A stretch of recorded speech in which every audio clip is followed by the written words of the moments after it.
Sinabihan ni Julio ang kanyang asawa na siya na lamang ang inaasahan ni Adelina at she is deserve a family. Ang galit na sabi ni Carmela, ititiran niya talaga ang kanyang bastarda sa kanilang pamamahay upang lagi niya maalala ang kanyang kataksilan. Hindi ba siya nakokontento doon sa mga babaeng niyang aliwan sa kanyang teatro? Tinanong ni Carmela si Adelina kung nasaan ang kanyang ina. Ang sagot ni Adelina na wala na ang kanyang ina. Sinabi naman ni Julio na patay ng ina ni Adelina kaya hindi niya pwedeng pabayaan na lamang ang kanyang anak. Ngunit hindi pumayag si Carmela sa kanilang pamamahay na tumira si Adelina. Labis-labis na kahihiyan ang dala ni Adelina sa kanya. Nakiusap si Adelina sa kanyang ama na hayaan na lamang siyang umalis. Kaya inutusan ni Carmela ang kanyang kasambahay para palabasin si Adelina sa kanyang bahay. Pero hindi pumayag si Julio na umalis si Adelina at sinabihan niya si Carmela na buo na ang kanyang pasya.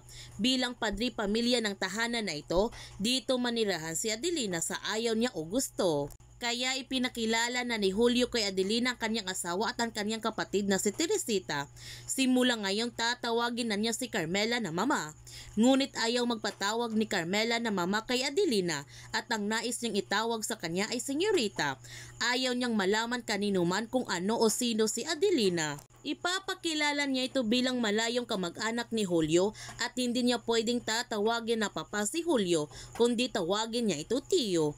Wala nang magagawa si Julio sa desisyon ng kanyang asawa kundi pumayag na lamang siya para hindi na magkagulo pa. Bumalik tayo sa 1943, ipinalam ni Eduardo sa mga magulang ni Mario na inilibing na nila kanilang anak sa gubat at humingi siya ng paumanhin kung inilibing nila si Mario na hindi man nila nakikita ang labi ni Mario. Wala naman siyang ibang paraan para iuwi niya ito, baka mahuli sila ng mga Hapon. Naunawaan naman ng mga magulang ni Mario ang desisyon ni Eduardo, ang hiling nila na makita nilang huling hantungan ng kanilang anak. Ang sabi ni Eduardo na kapag dumating na ang mga Amerikano at kapag natalo na nilang mga Hapon, pinapangako niya na dadalhin niya ito doon. Nakiusap si Eduardo kung pwede ba niyang iwan si Juan sa kanila. Isa na siyang ulila dahil pinatay ng mga Hapon ang kanyang mga magulang. Nag-alala lamang siya na palagi ito sumasama sa kanila, mapanganib ang kanilang hinaharap sa araw-araw. Pumayag naman sila na iwan ni Eduardo si Juan sa kanila dahil kagaya na rin nila si Juan na ulila rin sila sa kanilang anak at ituturing nila ito na tunay na anak. At nagpaalam na si Eduardo sa mga magulang ni Mario at kailangan na niyang umalis. Bumalik tayo sa 1931. Sinabihan ni Adelina ang kanyang ama na natatakot siya kay Carmela dahil kinamumuhian siya nito. Ang sabi ni Julio na unawain na lamang niya si Carmela, maging mabait at masunurin na lamang siya kay Carmela at sa kanyang ate Teresita. Hindi maglalaon batid niya matatanggap rin siya nito at sinabihan rin niya si Adelina na kapag silang dalawa lamang pwede siya nitong tawagin na tatay. Napaiyak na lamang sa Adelina sa kanyang sinapit at niyakap siya nito ni Julio. Gayon pa man inahabili ni Julio kay Teresita na bantayan niya ang kanyang ina at ang kanyang kapatid, ngunit hindi tinuturing na kapatid ni Teresita si Adelina. Para sa kanya, isa lamang siyang malayong kamag-anak na kanyang ama dahil siya ang dahilan kung bakit nag-aaway ang kanyang mga magulang kaya hindi niya ito matatanggap bilang kapatid niya. Sinabihan ni Julio ang kanyang anak na huwag niyang isisi kay Adelina ang kanyang mga kasalanan sa kanila. Isipin niya kung siyang nasa kalagayan ni Adelina, gugustuhin ba niya na kinamumuhian siya at tanggihan ng mga tao, lalo na iyong mga kadugo, kahit wala ka kasalanan sa nangyari. Nakiusap siya kay Teresita na tanggapin sana niya si Adelina, iisa lamang ang kanilang mga dugo, wala nang ibang matatanggap sa kanya o mamahalin siya, kundi sila lamang dalawa. Hindi niya ito pipilitin na tanggapin kaagad niya si Adelina, pero sana isipin niya na maigi ang kanyang mga sinasabi nito na iisa lang ang kanilang dugo. Habang inaayos ni Adelina kanyang mga gamit, nakita niyang kakaibang sapatos na kanyang ama at nakita rin niya ito na sinuot ito na kanyang ama nung nagtatanghal ito sa entablado.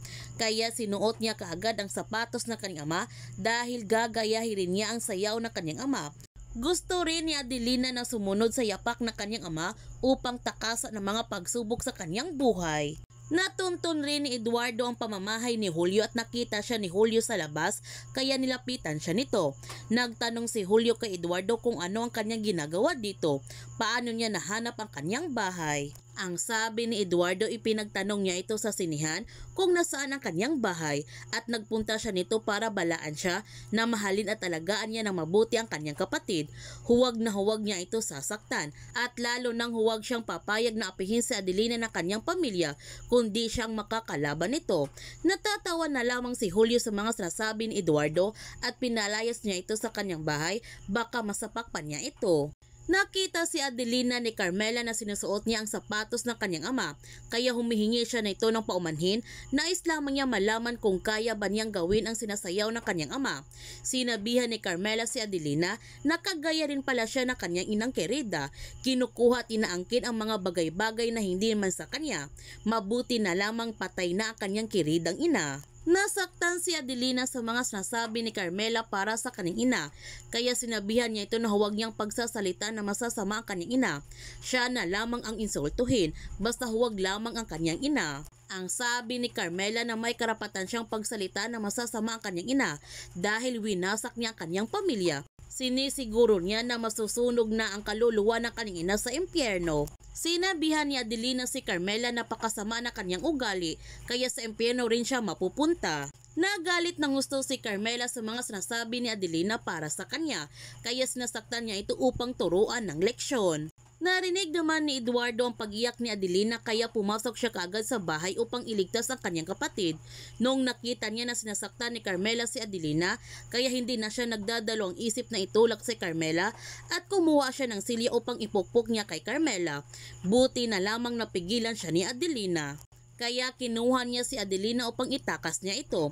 Pinigilan naman si Adelina ni Manong Juanito dahil kapag umalis siya, hahanapin siya ng kanyang ama.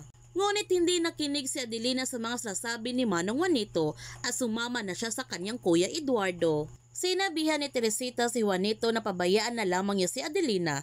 Ang sabi ni Juanito na hindi maaari dahil inhabilin sa kanya ni Sr. Julio ang kanyang kapatid, kaya pananagutan niya ito. At sumama na rin si Teresita na habulin si Adelina dahil inhabilin din sa kanyang ama si Adelina na alagaan niya ito. Pumunta si Eduardo sa kanyang ama upang humingi ng tulong, ngunit hindi sila tinulungan nito at pinagtatawanan lamang sila. Kaya sinabihan ni Eduardo ang kanyang ama na pakasama nito. Pagkatapos niyang buntisin ang kanyang ina, pinabayaan na lamang sila at ngayon pinagtatawanan lamang niya ang kanyang sariling anak. Kung sa bagay kahit kailan hindi siya naging mabuting ama sa kanya. Ang hiling niya sana dumating ang mga Hapon para pasangin siya dahil napakasama niyang ama. Nagalit ang kanyang ama sa kanyang mga sinasabi kaya sinampal siya nito. Nasaksihan naman ni Teresita ang lahat ng ginawang pagmamakaawa ni Eduardo para sa kanyang ama at ang pananakit nito. Kaya huwag natin palalapasin ang kapanapanabik na mga tagpo sa pulang araw. Kung bago ka pa channel ko, don't forget to like, subscribe, and click notification bell para palagi kang updated sa mga videos in-upload ko. Thank you for watching and God bless to everyone.